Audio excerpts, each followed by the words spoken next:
तो hey guys, welcome back in a new video. तो guys, आज हम फाइनली थर्ड सब्जेक्ट स्टार्ट कर रहे हैं फोर्थ सेम की, जो कि फार्माकोकॉग्नोसी। अब देखो, फार्माकोलॉजी एंड मेडिसिनल केमिस्ट्री 1, इसकी हमने यूनिट 1 कंप्लीट करा दी है। आपने वो नहीं देखी अभी तक तो उसको जाके चेकआउट कर लो हमारे चैनल पर। एंड आज हम थर्ड सब्जेक्ट स्टार्ट कर रहे हैं, जो कि फार्माकोगनोसी। ओके, तो बेसिकली आज की वीडियो में तो इसका इंट्रोडक्शन, हिस्ट्री, स्कोप यही रहने वाला है। कल से फाइनली अच्छे तरीके से स्टार्ट करेंगे, ठीक है। तो बेसिक भी समझना जरूरी है गाइस। ओके, देखो, फार्माकोग्नोसी हमारे दो शब्दों से मिलकर बना है, फार्माकोन एंड जिग्नोसो। तो फार्माकोन को मीन्स आपको पता ही चल गया होगा, ड्रग, एंड जिग्नोसो यानी कि नॉलेज। तो मतलब इस कहने का क्या मतलब, to acquire the knowledge of drug, knowledge of drugs, ठीक है। The word pharmacognosy used in 1815 by German scientist Seydler in Analecta Pharmacognostica. तो ये फार्माकोग्नोसी वर्ड जो है सबसे पहले यूज करा गया सेडलर के द्वारा 1815 में। अब देखो, हम बात करते हैं इसकी डेफिनेशन, कि इसकी अच्छी से डेफिनेशन क्या होगी।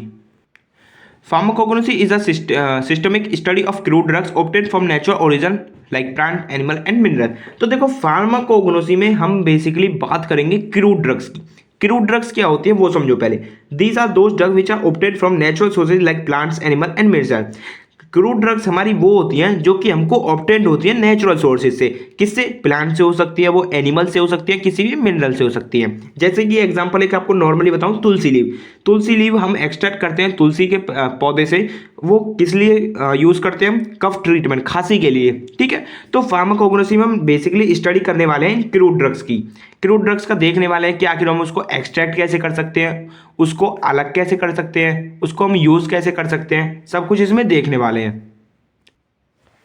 अब देखो, वही लिख रहा है, to the study includes drug names, habitat, collection, cultivation, macroscope, microscope, physical and chemical property, therapeutic action and adulterant. तो मतलब इसमें हम क्या क्या पढ़ने वाले हैं? ड्रग का नाम, उसकी हैबिचुअल लाइफ, कलेक्शन उसका, कल्टीवेशन उसका, उसके macroscopic character, microscopic character, physical properties, chemical properties, उसका थेरेप्यूटिक एक्शन, उसके कुछ एडल्ट्रेशन वगैरह तो नहीं है। ये सब हम पढ़ने वाले हैं फार्माकोग्नोसी के अंदर।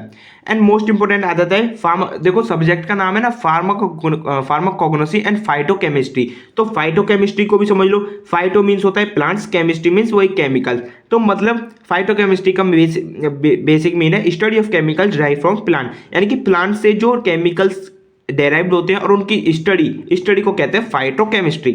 एग्जांपल जैसे कि ओपियम का प्लांट है एंड इसके केमिकल कौन सा है? मॉर्फिन, ठीक है।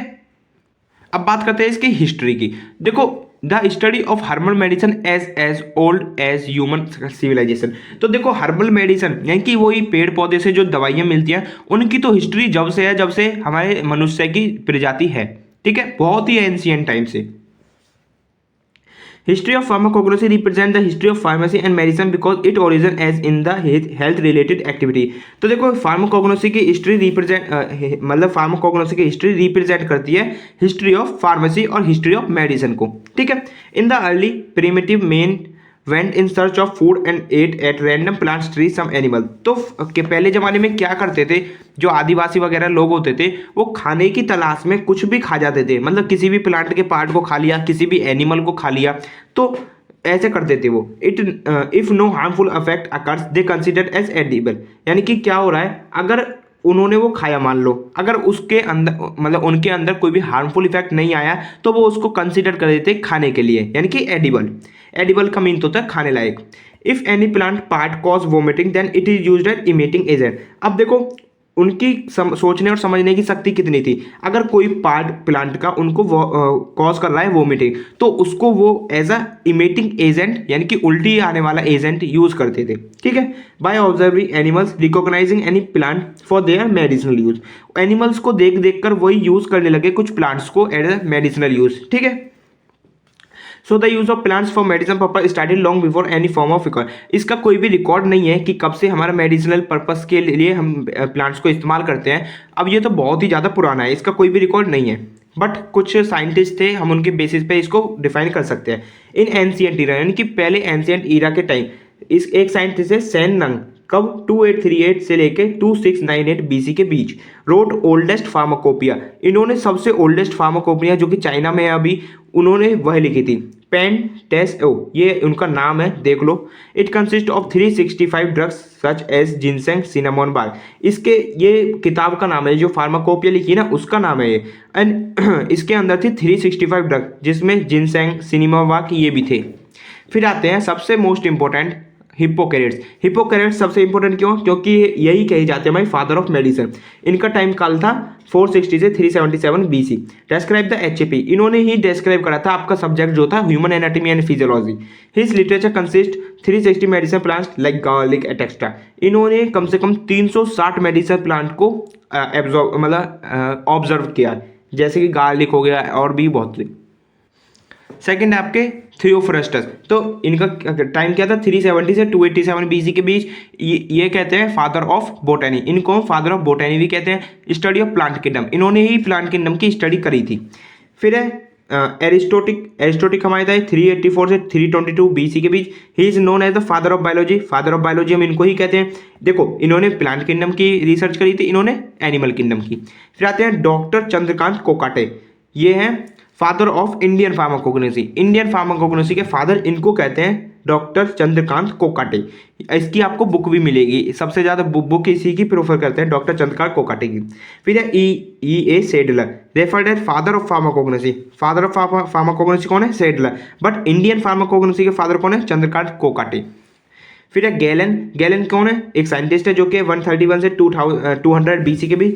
ग्रीक फार्मासिस्ट है। He worked on extraction of chemical constituents from the plant, इन्होंने वर्क करा एक्सट्रैक्शन प्रोसेस के ऊपर, ठीक है। फिर है Ayurveda of India 1500 BC। Herbs plays an important role in Ayurveda, the basic Ayurveda writing at least 2000 year old. देखो सबको पता है यार, आयुर्वेदिक जो मेडिसिन है वो काफ़ी ज़्यादा पुराने ऋषि मुनियों की मदद से चली आ रही है, उनकी ही जब से वो थे तब से चली आ रही है। तो देखो हमारी कुछ ग्रंथ आते हैं, जैसे ग्रंथ कह देते हैं ना हिंदुओं में, चरक संहिता और सुश्रुता संहिता। चरक संहिता ओल्डेस्ट है, इसमें 582 हर्ब्स का डिस्क्राइब करा गया है अच्छे से, और सुश्रुता संहिता में नियरली 600 ऐसी हर्बल रेमेडीज बताई गई हैं। तो ये कुछ हमारे ग्रंथ हैं ऐसे, इनमें पूरा अच्छे तरीके से विस्तार से बताया गया है। फिर आता है मॉडर्न ईरा आपका, जो आजकल का टाइम है, the era of pure compound. इसमें आजकल के समय में प्योर कंपाउंड सबको चाहिए। Isolation of morphine from opium, सबसे पहले 1806 में आइसोलेट करा गया मॉर्फिन ओपियम के प्लांट से। फिर निकोटीन करा गया 1828 में, कोकेन करा गया 1845 में, क्विनिन और कैफीन भी करा गया 1820 में। ओके। इन 19th सेंचुरी मैनी कंपाउंड पर आइसोलेटेड एंड डिटरमाइन। देखो 19th सेंचुरी आते आते काफ़ी ज़्यादा कंपाउंड आइसोलेट कर लिए गए थे और उनको डिटरमाइन भी कर लिया गया था। In 20th century the drug were isolated from the animals kingdom, particularly hormones and vitamin. अब 20th सेंचुरी आते आते हम ड्रग्स को आइसोलेट करने लग गए एनिमल किंगडम से भी, को पार्टिकुलरली हम उनके हार्मोन्स और विटामिन लेते थे। Isolation of penicillin in 1928 by William Fleming. Penicillin जो एंटीबायोटिक है उसका भी आइसोलेशन कर लिया गया है 1928 में। स्टेरॉइड हार्मोन लाइक प्रोजेस्टेरोन और हार्मोन्स भी आइसोलेट हमारे कर लिए गए। अब बात करते हैं इसके स्कोप की। स्कोप देखो, it help in identification of crude. सबसे बड़ा इसका स्कोप यही है कि ये हेल्प करता है आइडेंटिफिकेशन ऑफ क्रूड ड्रग्स में। It has a wide and broad scope in field of pharmacy. It help in the study of, देखो 3 चीज़ के अंदर इसकी स्टडी हम कर सकते हैं। फाइटोकेमिस्ट्री बोटैनी के लिए, फार्मास्यूटिक्स क्वालिटी कंट्रोल के लिए, फार्माकोलॉजी कीमोटैक्सोनोमी के लिए। ओके। फिर आता है analysis of isolation of phytochemicals. इसमें क्या करते हैं, morphine extract by the plant opium also study on their clinical use. इसमें हम किसी भी ड्रग की एनालाइज कर सकते हैं, किसी भी ड्रग को आइसोलेट कर सकते हैं, इसमें हम रिसर्च भी कर सकते हैं, ठीक है। Preparation of general toxin and stimulants. It help to increase immunity such as tulsi. देखो इसमें क्या कहते हैं, जर्नल टॉक्सिक और स्टिमुलेंट को हम प्रिपेयर कर सकते हैं, ठीक है। Natural product act as model for synthesis of new drug. Natural product को हम एज अ मॉडल लेके चल सकते हैं सिंथेसिस ऑफ न्यू ड्रग्स के लेके। Morphine act as a model for large group of potent analgesic drug. देखो morphine सबको पता है कि एनाल्जेसिक ड्रग है, तो मॉर्फिन को हम एक मॉडल लेके चल सकते हैं आने वाली नई एनाल्जेसिक ड्रग को लेकर।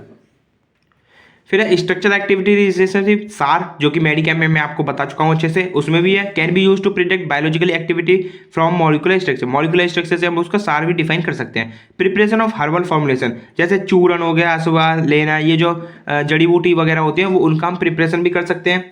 बायोसिंथेटिक बायोजेनेटिक पाथवे इन्वेस्टिगेटिंग, इसमें हम जो बायोजेनेटिक पाथवे है इन्वेस्टिगेट भी कर सकते हैं, या 5th सेम में पढ़ोगे जाकर।